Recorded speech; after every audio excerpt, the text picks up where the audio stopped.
Halo teman-teman, kembali lagi di Udang Project.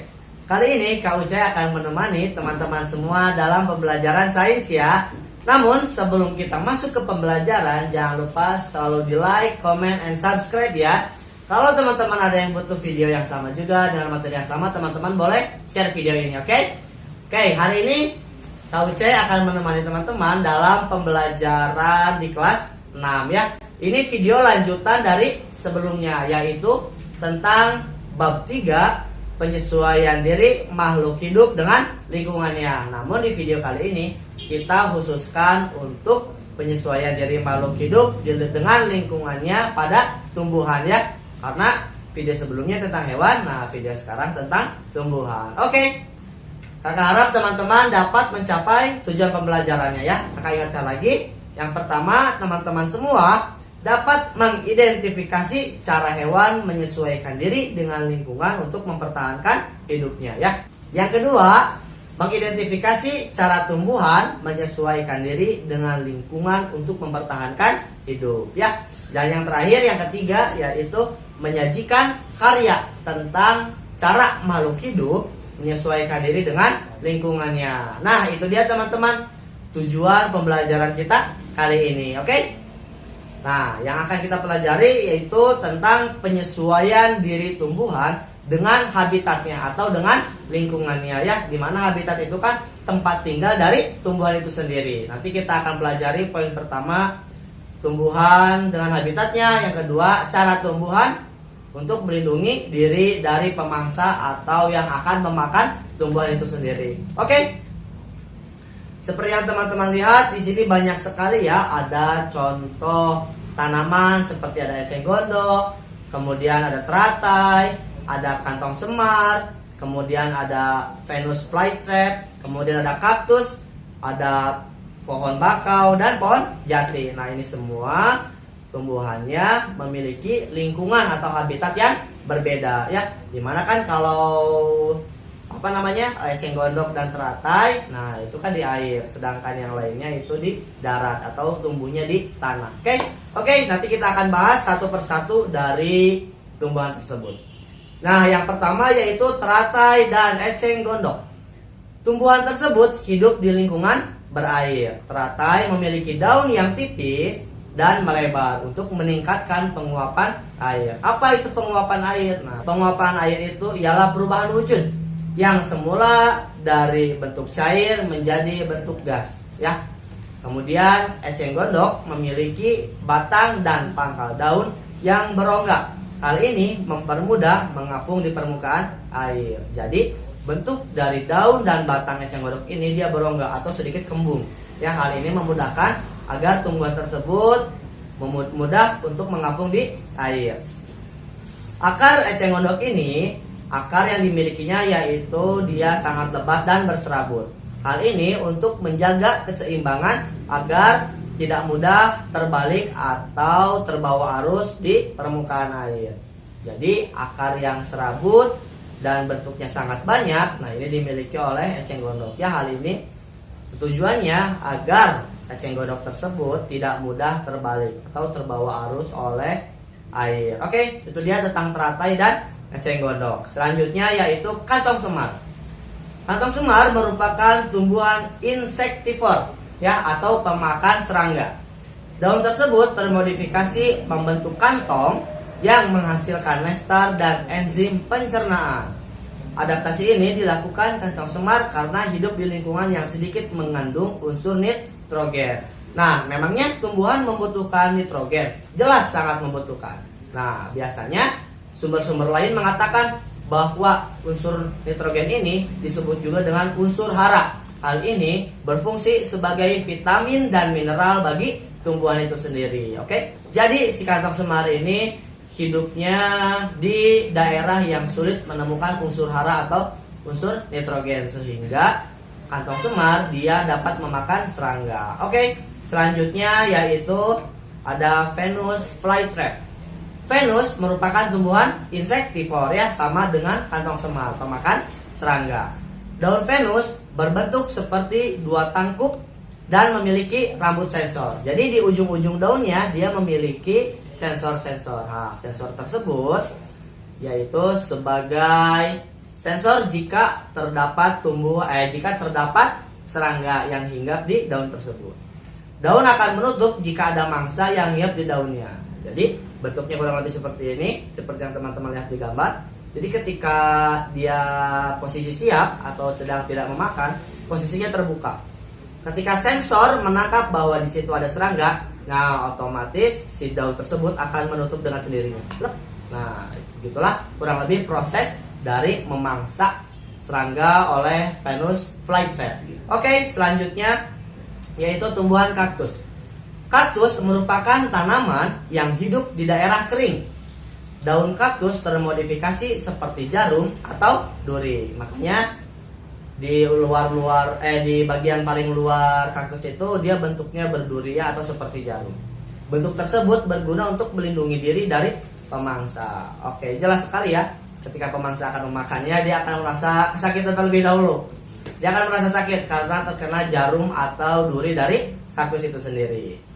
Nah, batang kaktus ini berbentuk membesar dan berdaging yang digunakan untuk tempat menyimpan cadangan air dan permukaannya dilapisi lilin untuk mengurangi penguapan. Nah, jadi si batang yang besar itu fungsinya untuk menyimpan air atau makanannya ya. Karena kan hidupnya di daerah yang kering sehingga harus banyak menyimpan cadangan air. Kemudian di bagian paling luar tumbuhan kaktus itu dia dilapisi oleh lilin. Tujuannya yaitu untuk mengurangi penguapan. Nah, kalau misalnya mempercepat penguapan, nanti airnya jadi semakin habis di dalam batangnya. Oke? Nah, jadi Jadi kaktus ini dia dilapisi oleh lilinnya untuk mengurangi penguapan. Ingat bahwa penguapan tadi yaitu perubahan wujud dari bentuk cair ke gas. Nah, kemudian akarnya yaitu bentuknya serabut.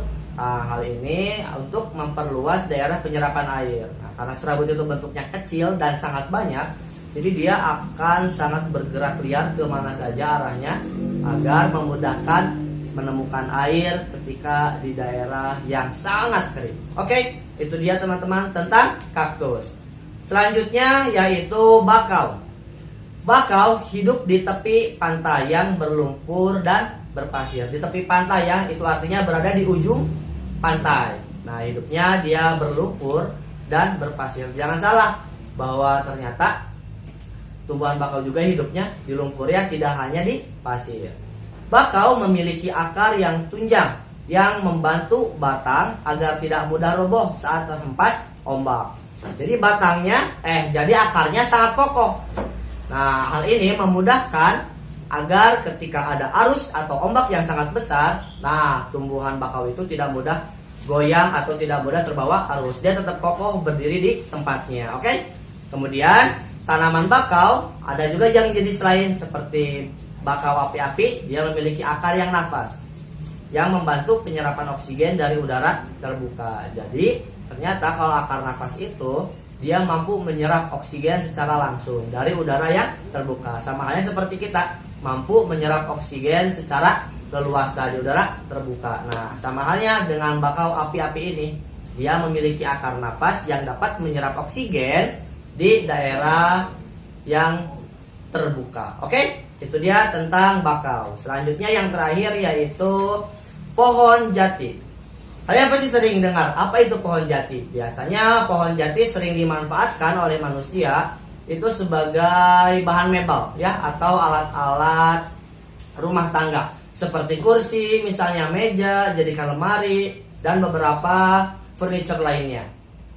Nah, pohon jati ini saat musim kemarau dia akan menggugurkan daunnya sebagai upaya terhadap lingkungan yang kering dan panas sehingga dapat mengurangi penguapan air. Jadi jangan heran teman-teman jika menemukan pohon jati yang botak atau tidak ada yang tidak ada daunnya ya.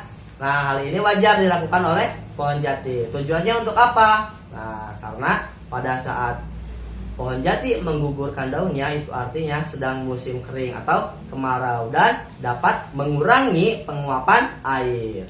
Nah, ada tanaman lain juga yang menggugurkan daunnya pada musim kemarau. Ada pohon kapuk, kemudian mahoni dan pohon kedongdong. Nah, pohon kapuk ini biasanya kita manfaatkan sebagai apa ya namanya, kasur ya. Jadi si buahnya itu dijadikan kasur, bantal, guling dan sebagainya. Kalau mahoni biasanya sama kayak pohon jati, dia dijadikan alat-alat mebel atau furniture seperti lemari, kursi dan lain sebagainya. Sedangkan pohon kedondong jelas ya, buahnya sering kita makan, dijadikan buah kedondong. Oke teman-teman, itu dia tentang pohon jati. Nah sekarang kita masuk poin kedua, yaitu penyesuaian diri tumbuhan untuk melindungi dirinya ya. Kalau tadi dia penyesuaian diri tumbuhan terhadap habitatnya atau tempat tinggalnya, kalau sekarang untuk melindungi dirinya. Nah, yang pertama ada tumbuhan yang memiliki duri, yang kedua ada tumbuhan yang memiliki racun, yang ketiga yaitu mengatup daunnya atau menutup daunnya. Oke, yang pertama kita akan bahas tentang duri. Nah, beberapa tumbuhan melindungi diri dengan duri yang tumbuh di bagian batang, buah atau daun. Ya, jadi ada beberapa tumbuhan nih yang memiliki duri di batang, daun atau di buahnya. Tumbuhan yang melindungi diri dengan duri ialah kaktus, jelas ya, seperti yang teman-teman lihat pada gambar sebelumnya. Kemudian mawar, seperti yang kakak ambil contohnya ya, bahwa di batangnya dia terdapat duri mawar. Kemudian nanas, jelas di luarnya ya, di luar lapisan paling luarnya. Nanas itu termasuk buah. Dan durian, pasti teman-teman sudah sering lihat durian, itu sangat berduri pada lapisan kulitnya. Oke teman-teman, itu dia tentang duri. Yang kedua yaitu racun. Ada jenis tumbuhan yang menghasilkan zat racun untuk melindungi dirinya. Zat beracun dapat terkandung pada bagian batang, daun atau buahnya. Jadi ada beberapa tumbuhan nih yang punya racun di bagian batang, daun atau buahnya. Jadi di salah satu bagian tersebut. Contohnya ialah ada tanaman kecubung hutan dan jarak. Nah, seperti yang teman-teman lihat, kalau di gambar sebelah kiri yang arah bunganya menuju ke bawah, nah itu namanya tanaman kecubung hutan, dan ini pun sangat beracun. Dan yang kedua yaitu ada biji jarak. Biji jarak juga ternyata beracun. Yang ketiga dan yang terakhir yaitu mengatup daun. Salah satu tumbuhan yang mengatup daun ialah putri malu. Putri malu merupakan tumbuhan polong-polongan. Hal ini dilakukan untuk melindungi diri dari herbivore yang akan memakannya. Setelah mengatup, bagian bawah daun akan terlihat pucat. Jadi yang awalnya terlihat lebih fresh, lebih segar, ketika mengatup terlihat lebih pucat. Pias kalau bahasa Sundanya.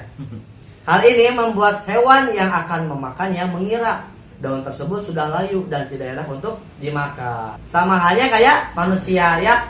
Kan kita juga kalau beli sayur di tukang sayur ataupun di mana saja, nah, kita pasti akan memilih tumbuhan yang segar, yang daunnya masih berwarna hijau segar ya. Nah, selain nutrisinya yang lengkap, yang masih lengkap, juga terlihat menarik daripada daun yang sudah layu ataupun sudah ditinggalkan beberapa hari di tempat jualan tersebut. Oke, itu dia tentang mengatupkan daun pada putri malu.